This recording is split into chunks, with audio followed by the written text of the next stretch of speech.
This is Pet Life Radio. Let's talk pets.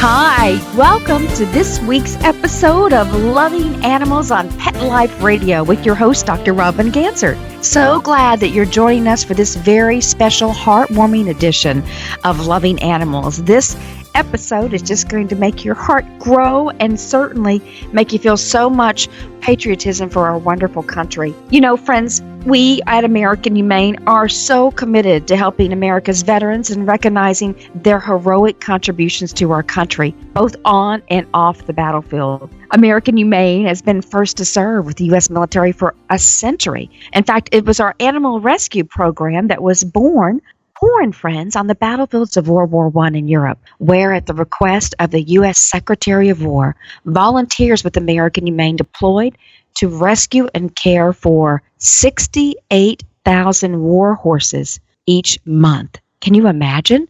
And today we continue to proudly honor this legacy through the American Humane's Lois Pope Life Center for Military Affairs. This program was founded through the generosity of my good friend and inspiration, philanthropist Lois Pope. And this center offers meaningful support to our armed forces with really two key areas of focus. First, providing life-saving service dogs to our veterans suffering from PTS. And second, to provide America's hardworking military dogs with their needed care, making sure they're reunited with their former handler, and very importantly, giving them life-saving medical care. We're thrilled today to welcome to this week's episode one of these incredible warriors, a warrior who served our country with courage and honor, and who we've been able to provide and match a buddy, a life-saving service dog. So, friends, this is going to be an episode you are going to want to stay and listen through the whole thing.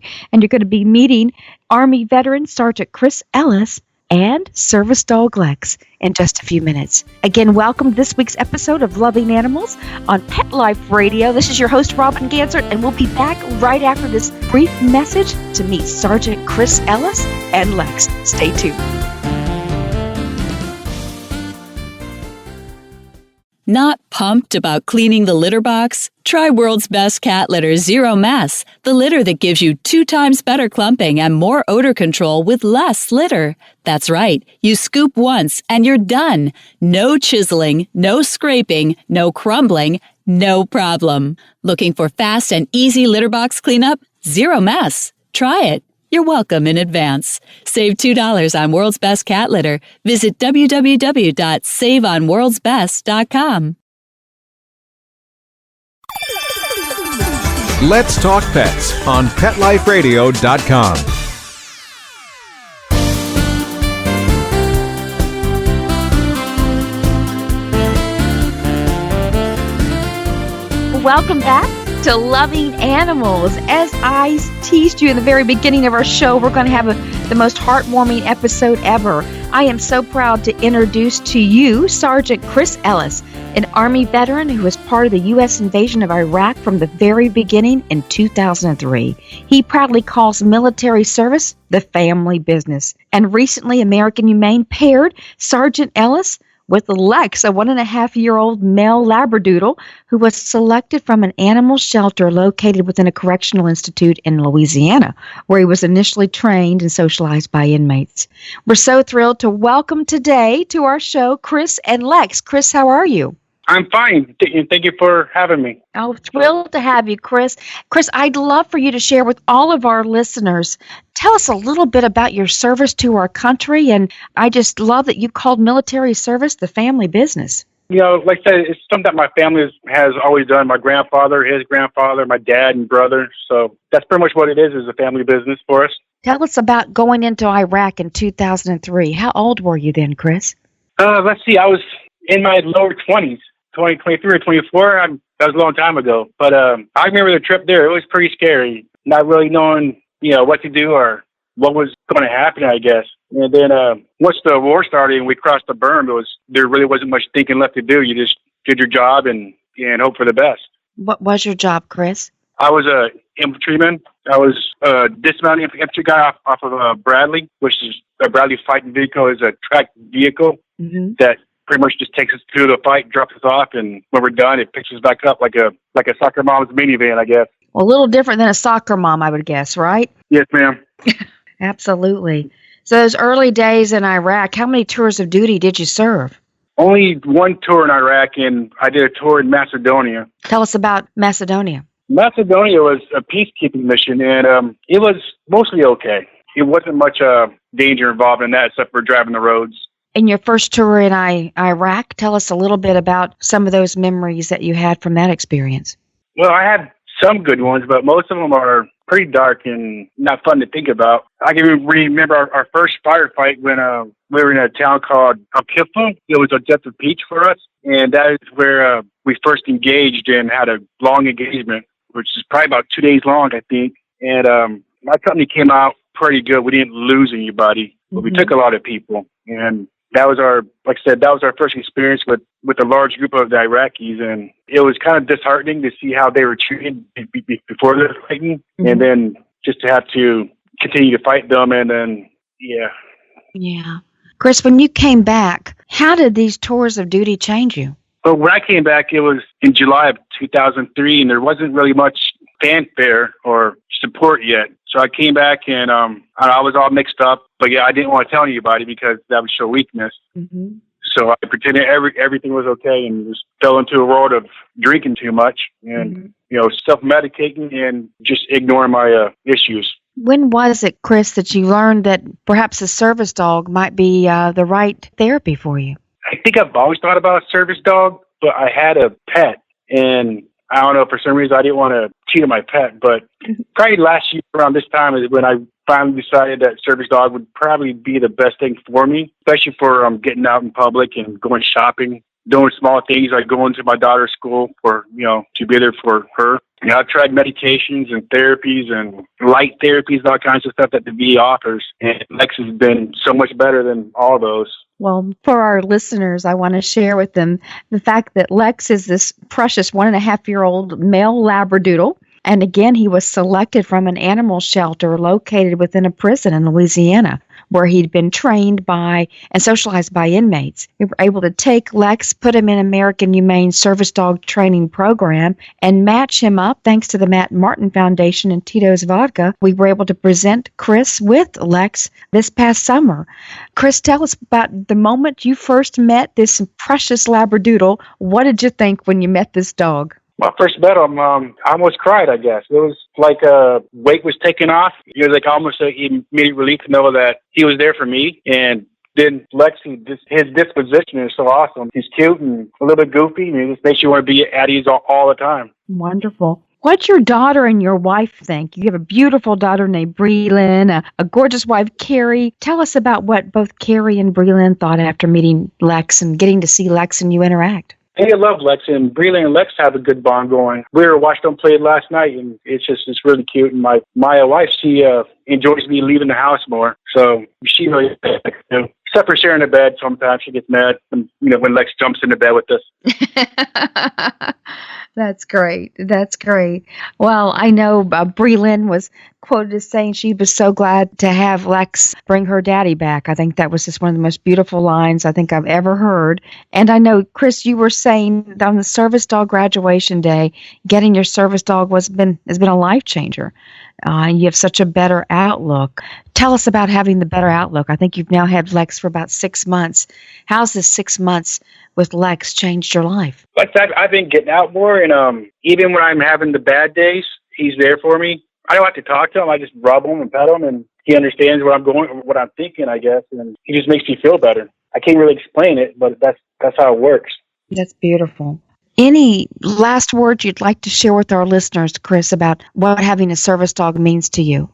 It means a new beginning for me. It means being a better me. Wow. And I don't know if you know this, but about 2 months ago, I had probably 6 friends that became part of the 2022 a day, and I was really hurt that time, and Lex was there for me, and I can't help but thinking, if my friends had an opportunity to have a dog like Lex, would they be here? I kind of think they would. Wow. Chris, I just got goosebumps on what you just said, and I don't know if our listeners know that horrific statistic, and that is that 20 veterans commit suicide every single day. And that's one reason American Humane, and I was so personally inspired to create and to drive this Shelter to Service Dog program, because I believe that we're saving lives on both ends of the leash, because these dogs come from shelters where they can be euthanized. And then, of course, you just heard from Chris this horrific stat that we need to understand as Americans who love our country what an obligation we have to stop that suicide rate. Chris, I'm so glad you have Lex, and I'm so glad that you and your wonderful family and Lex will join me in Florida for the next graduating class of service dogs for veterans, or Shelter to Service Dog program.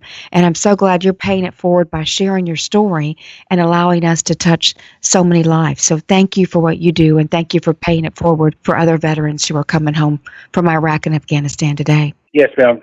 And my family and I are so grateful that yourself and Ms. Pope are doing things like this to help our brothers and sisters that are coming home and that are been home and are still and they're having their issues. Well, Chris, we're honored to do so. And I know on behalf of Lois and I, we thank you for your heroic service to our country. And it's the least we can do is to work to provide every wounded warrior with a service dog, an opportunity to have a service dog to provide for that comfort and that healing. Chris, thanks so much for being on Loving Animals today. Give Lex a hug for me, and I'll see you very soon. And friends and listeners, please stay tuned. Coming right back at you after this brief message. We'll be right back right after these messages. Stay tuned.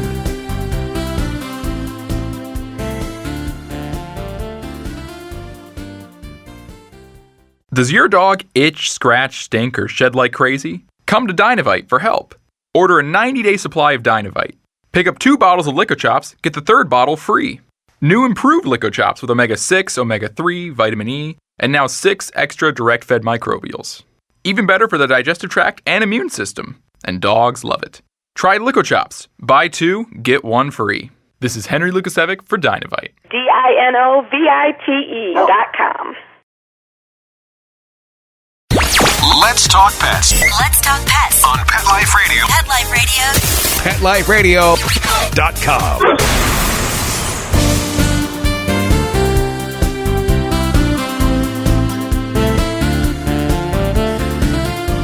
Welcome back to Loving Animals on Pet Life Radio. You've just heard from Sergeant Chris Ellis about what Lex's service dog means to him. And friends, I really was so touched, as I know you were, about hearing that horrific statistic, 20 suicides a day for those veterans coming back after serving in Iraq and Afghanistan. And he believes that the 6 that he lost, 6 of his friends he lost very recently, could have been saved if they would have had their own service dog like Lex. We have a lot of work to do as a country, and a lot of work to do with American Humane to provide wounded warriors, those suffering from those invisible wounds, a service dog.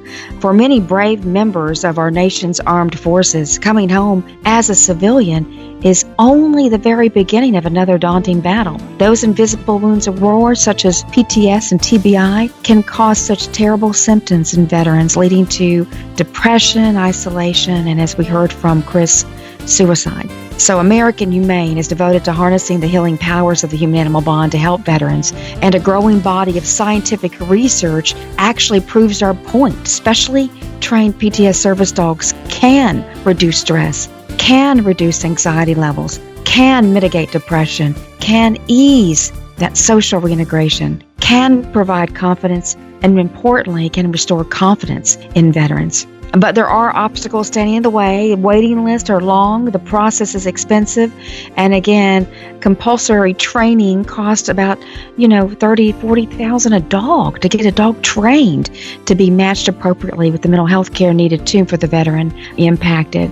So American Humane know that we are committed to putting more healing leashes in the hands of veterans in need. So I want you to know that there is help on the way, but we have much more work to do to help these incredible heroes who are coming home from serving in the front lines on the war on terror. We have much work to do to provide for hope and healing on both ends of the leash. Thank you today for being part of our Loving Animals community, listening to this podcast on Pet Life Radio. We look forward to welcoming you back next week for another impactful episode of Loving Animals. This is your host, Dr. Robin Gansert. See you next week. Let's Talk Pets, every week on demand, only on PetLifeRadio.com.